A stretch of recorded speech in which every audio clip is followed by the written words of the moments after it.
بسم اللہ الرحمن الرحیم۔ آج الحمدللہ ہمارے مبارک کا پہلا روزہ ہے اور رمضان المبارک کے روزے عراقی بالغ مسلمان مرد عورت پر فرض ہے،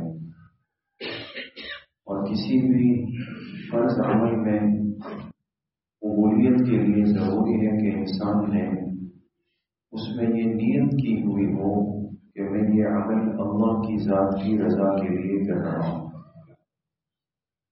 تو اسی طریقے سے رمضان المبارک کے جتنے روزے ہیں، ہر روزے میں ضروری ہے کہ ہم نیت کرنے والے ہوں۔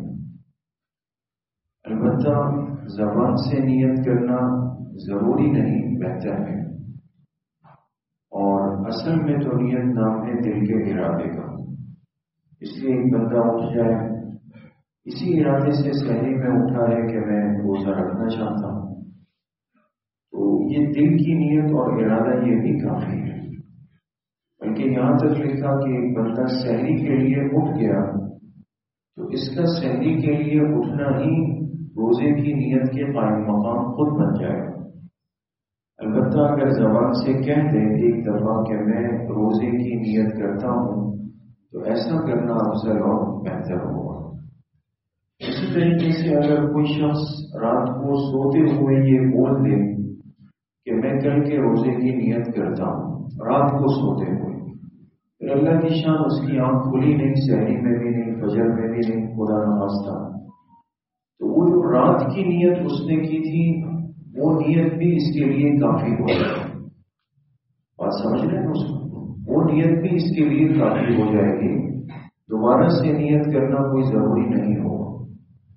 اسی طریقے سے اگر کوئی شخص سو گیا، سحری میں آنکھ نہیں کھلی، فجر میں نہیں کھلی، خدا نخواستہ، اور دن چڑھے اس کی آنکھ کھل گئی، تو ایسی صورت میں یاد رکھیں کہ فقہاء نے لکھا ہے کہ اگر اس نے کچھ کھایا پیا نہیں ہے، سوتا رہا ہے، اور جب اٹھا تو ابھی اس دن کا زوال نہیں ہوا، جیسے مثال کے طور پہ ابھی 12 نہیں بجے تھے، 12 سے پہلے ہو گیا، اور اس وقت اس نے نیت کی کہ میں آج کے روزے کی نیت کرتا ہوں، تو یہ نیت بھی معتبر ہو جائے گی اور اس دن کا روزہ بھی درست ہو جائے گا۔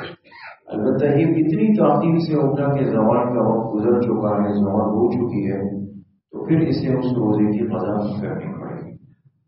اسی طریقے سے ایک اہم بات یاد رکھیں کہ رمضان المبارک کے جتنے روزے ہیں، چاہے 29 ہو چاہے 30 ہو، ہر روزے کے لیے مستقل نیت کرنا ضروری ہے۔ آج کسی نے کہا کہ آج پہلا روزہ ہے، میں اس مہینے کے پورے 30 روزوں کی نقد نیت آج کر لیتا ہوں، تو یہ معتبر نہیں ہوگا۔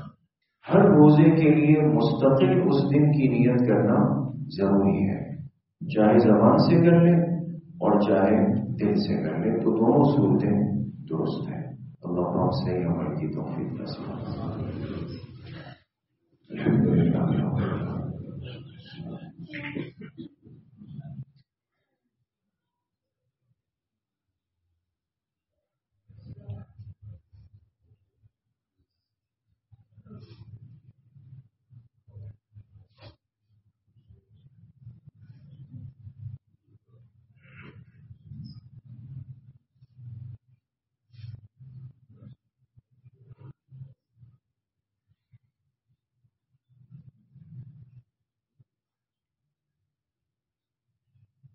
وصلی اللہ وسلم علی نبینا